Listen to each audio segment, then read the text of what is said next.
Hello guys, Bigg Boss 7 Tamil இப்போ second promo release ஆயிருக்கு. Second ப்ரோமோவில் பூர்ணிமா விஷ்ணுவை வச்சு வறுக்கிறது மட்டும் இல்லாமல் விஷ்ணு மாயாவை அசிங்கப்படுத்துறாரு, கேவலப்படுத்துறாரு. அது மட்டும் இல்லாமல் யார் யாருக்கு இந்த தடவை பிக் பாஸ் சண்டை மூட்டி விட்டாரு அப்படின்றதெல்லாம் இந்த வீடியோவில் நம்ம இப்போ பார்க்கலாம். ப்ரோமோ 2 வந்து ரிலீஸ் ஆயிடுச்சு. ரிலீஸ் ஆன உடனே பணப்பொட்டினா வெறும் பணப்பொட்டி மட்டும்தான் நீங்கள் பார்த்துட்டு இருப்பீங்களா, எங்களுக்கு அப்புறம் என்னடா கண்டென்ட் கிடைக்கும் அப்படின்னு சொல்லி பிக் பாஸ் வந்து கொளுத்தி போட்டிருக்காரு வீட்டுக்குள்ளே. என்ன அப்படின்னா, இத்தனை நாள் ஆயிடுச்சுல, ஆல்மோஸ்ட் அடுத்த வாரம் வந்து ஃபைனல் வீக்கில், அதனால் இப்போ நீங்கள் என்ன பண்ணணும் அப்படின்னா ஒருத்தருடைய கதையை சொல்லணும், அதாவது அவங்களுடைய ஜேர்னியை பற்றி சொல்லணும். இதில் என்ன பிரச்சனை அப்படின்னா, இதில் தான் பிரச்சனையே. அந்த பர்சன் சொல்லக்கூடாது, அந்த பர்சனோட ஜேர்னியை பற்றி இன்னொருத்தர் நரேட் பண்ணணும் அப்படின்ற மாதிரி சொன்னாங்க. ஸோ ஒருத்தர் வந்து அவங்களுடைய ஸ்டோரியை, இந்த ஜேர்னி எப்படி இருக்குது அப்படின்றத நரேட் பண்ணுறாங்க.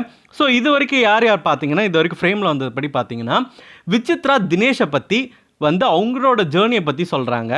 வேறு லெவல் காம்போ அப்படின்னு தான் சொல்லணும். ஏன்னா இவங்க தான் எலியும் புனியுமாக இருந்துகிட்டு இருக்காங்க. ஸோ அதனால் இவங்க காம்போ ஹிட் காம்போ. அதனால் வில்லனும் ஹீரோயினும் சேர்ந்து ஒரு இது பண்ணுறாங்க. ஸோ அதுக்கடுத்து பார்த்தீங்கன்னா மாயா வந்து அர்ச்சனாவுடைய ஸ்டோரியை பற்றி சொல்கிறாங்க. அவங்களோட ஜேர்னி எப்படி இருந்துச்சு, அவங்கள வந்து எப்படி ரைஸ் ஆனாங்க அப்படின்ற மாதிரி மாயா வந்து சொல்கிறாங்க. அதுக்கப்புறம் யார் பார்த்தீங்கன்னா மாயாவை பற்றி மணி சொல்கிறாரு. எல்லாமே பாருங்கள் வேறு லெவல் காம்போன்னு தான் சொல்லணும். பிக் பாஸ் போட்ட முடிச்சா தான் இருக்கும் நான் நினைக்கிறேன். ஏன்னா மணி வந்து மாயாவை சுத்தமும் பிடிக்காதுன்றது எல்லாருக்குமே தெரிஞ்சது. ஸோ அவர் எப்படி நரேட் பண்ணுவார் அப்படின்றது தெரியும். ஸோ லாஸ்ட்டாக வந்து விஷ்ணு பூர்ணிமாவை பற்றி சொல்கிற மாதிரி இருந்துச்சு, பூர்ணிமா விஷ்ணுவை பற்றி சொல்கிற மாதிரி இருந்துச்சு. ஸோ ஆல்மோஸ்ட் இந்த மாதிரி தான் இருந்துட்டு இருந்துச்சு. இதில் கடைசியில் மாயாவில் பூர்ணிமா தான் வந்து கடைசியில் வந்து வேறு லெவல் ஃபயர் விட்டுட்டு இருந்தாங்க விஷ்ணுவை பார்த்து. புட்டு உண்மையை வச்சாங்க. என்ன சொன்னாங்க அப்படின்னா, இத்தனை நாள் விஷ்ணு வந்து எப்படி அவரோட ஜேர்னி வந்தார், அவர் எந்த இடத்துல ரொம்ப ஃபீல் பண்ணார், அவர் எந்த இடத்துல கண்ணீர் விட்டு அழுதாரு அப்படின்ற விஷயத்தெல்லாமே ஒரு விஷயமா வந்து அவங்க சொல்லிட்டு வராங்க. ஏன்னா வந்து நடுவில் வந்து ஒரு தடவை பூர்ணிமா கிட்ட அவர் வந்து மனம் புகந்து அழுதாரு. அதாவது இந்த மாதிரி நான் தப்பு பண்ணிட்டேன் அப்படின்ற மாதிரி அவரோட கேப்டன்சி முடிஞ்சு ஒரு ட்ராமா நடந்துச்சுல, அந்த ட்ராமாவில் அழுதாரு. அப்போ கூட பூர்ணிமா வந்து அவர் உண்மையாலுமே அழுதுட்டாருங்க, அவர் உண்மையாலுமே ஃபீல் பண்ணார், நான் அவருக்கு சப்போர்ட் பண்ணணும்னு நினைக்கிறேன் அப்படின்ற மாதிரி பூர்ணிமா வந்து சொல்லிட்டு இருந்தாங்க. அதெல்லாம் சொல்லிட்டதுக்கப்புறம் என்ன சொன்னார் அப்படின்னா, இந்த வீட்டிலேயே அவர் ரொம்ப யூஸ் பண்ண ஒரு பர்சன் யார் அப்படின்னா நான் தான். என்ன யூஸ் பண்ண அளவுக்கு அவர் யாரையுமே இங்கே யூஸ் பண்ணலை அப்படின்னு தான் சொல்லணும். இப்போ என்னை கசக்கி குப்பை தொட்டியில் போட்டுட்டாரு அப்படின்ற மாதிரி சொல்கிறாங்க. உடனே விஷ்ணு என்ன சொல்கிறாரு அப்படின்னா, அது உன்னோட பழக்கம், அதுக்கு உங்களோட பழக்கம் தான், மற்றவங்களை யூஸ் பண்ணிவிட்டு தூக்கி போடுறது என்னோட பழக்கம் அது கிடையாது அப்படின்ற மாதிரி மாயா பூர்ணிமா ரெண்டு பேரையும் பார்த்துமே சொல்கிறாரு. உடனே மாயா காண்டா என்ன சொல்கிறாங்க அப்படின்னா, வார்த்தையை விடாதீங்க, வார்த்தையை அளந்து பேசுங்க, சும்மா இங்கே வந்து சீன் போடாதீங்க அப்படின்ற மாதிரி மாயா வந்து காண்டாய் கத்திட்டாங்க.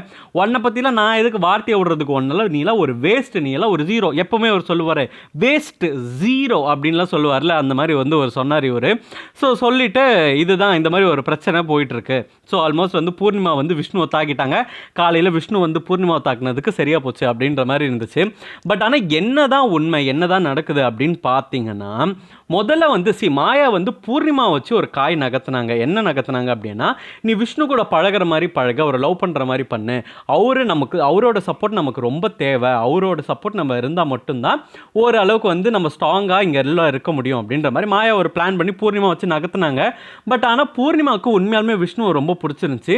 அது விஷ்ணுவுக்கு நிறைய இடத்துல தெரிஞ்சிருச்சு. அதனால் பூர்ணிமாவை எந்தெந்த இடத்துலலாம் யூஸ் பண்ணிக்க முடியுமோ ரொம்பவே மோசமாக வந்து யூஸ் பண்ணிக்கிட்டாரு. பூர்ணிமா யூஸ் பண்ணாங்கன்னு நான் சொல்ல மாட்டேன், ஆனால் பூர்ணிமா வழியாக மாயா நிறைய இடத்துல வந்து யூஸ் பண்ணாங்க விஷ்ணு. பூர்ணிமா வந்து ரொம்பவே நல்ல பொண்ணு தான் இந்த விஷயத்தில். விஷ்ணு வந்து நிறைய இடத்துல வந்து பூர்ணிமா பற்றி எவ்வளோ கேவலமாக விஷ்ணு பேசியிருக்காரு பின்னாடி. ஆனால் ஒரு தடவை கூட விஷ்ணுவை பற்றி எந்த இடத்துலையுமே கேவலமாக பேசலை. அவங்க ஜென்யூனாக என்ன ஃபீல் பண்ணுறாங்களோ அதை பற்றி தான் அவங்க நிறைய இடத்துல ஷேர் பண்ணியிருக்காங்க. ஆனால் விஷ்ணு ரொம்பவே கேவலமாக பூர்ணிமா இப்படி தான் அப்படி தான் சொல்லிட்டு ரொம்ப கேவலமாக பண்ணியிருக்காங்க. அதுக்கப்புறம் கூட இவர் வந்து இந்த கேப்டன்சி டாஸ்க்லாம் வந்து ஃபீல் பண்ணி அழுதப்பெல்லாம் வந்து இவங்க கூட நின்று ஆறுதலாக இருந்தாங்க அப்படின்னு தான் சொல்லணும். ஆனால் விஷ்ணுக்கு இப்போ டிக்கெட் டு தி ஃபினாலே வந்துருச்சு அப்படின்ற ஒரே காரணத்தினால இந்த டிக்கெட் டு தி ஃபினாலே கிடைச்சதுக்கு முக்கிய காரணம் யார் அப்படின்னா மணி தினேஷ் தான். அதனால் அவங்க தான் நல்லவங்கன்ற மாதிரி இப்போ வந்து இப்படி ஒரு சீன் போடுறது ரொம்பவே கேவலமாக இருந்துச்சு. மாயா பண்ண தப்புக்கு பூர்ணிமா எதுவுமே பண்ண மாட்டாங்க. அதுக்காக பூர்ணிமா நல்லவங்க விஷ்ணு நல்லவங்கன்னு யாருக்குமே இங்கே வக்காலத்து கிடையாது. நியாயமான ஒரு விஷயம் என்ன, அதுதான் விஷ்ணு எதுவுமே யாரையுமே யூஸ் பண்ணாத மாதிரி, ஏதோ மற்றவங்களெல்லாம் நம்பி இவர் ஏமாந்து போன மாதிரிலாம் பேசுகிறாரு. அப்படியெல்லாம் கிடையவே கிடையாது. இவருக்கு யார் எந்த நேரத்தில் எப்போ தேவையோ அந்த மாதிரி எல்லாருக்கிட்டையுமே கட்சி மாறிட்டு இருந்த ஒரு பச்சோந்தி தான், பச்சை பச்சையாக சொல்லணும்னா விஷ்ணு அப்படி தான் இருந்தார். இப்போ என்னமோ ரொம்ப உத்தமர் மாதிரி, ரொம்ப ஹரிச்சந்திரன் புத்தர் அந்த ரேஞ்சுக்கு வந்து பேசிகிட்டு இருக்காரு விஷ்ணு. விஷ்ணு எந்த அளவுக்கு சீப்பான ஒரு ஸ்ட்ராட்டஜியை யூஸ் பண்ணி இந்த இடத்துக்கு வந்தார் அப்படின்றத ஆடியன்ஸ் எல்லாமே பார்த்துட்டு இருக்காங்க அப்படின்றத அவர் மறந்து தான் இருக்காரு. நீங்கள் என்ன நினைக்கிறீங்கன்றத கமெண்ட் பாக்ஸில் கமெண்ட் பண்ணுங்கள். இந்த மாதிரி பிக் பாஸ் அப்டேட் தெரிஞ்ச ஸ்க்ரீன் டாக்கிஸ் சேனலுக்கு சப்ஸ்கிரைப் பண்ணுங்கள்.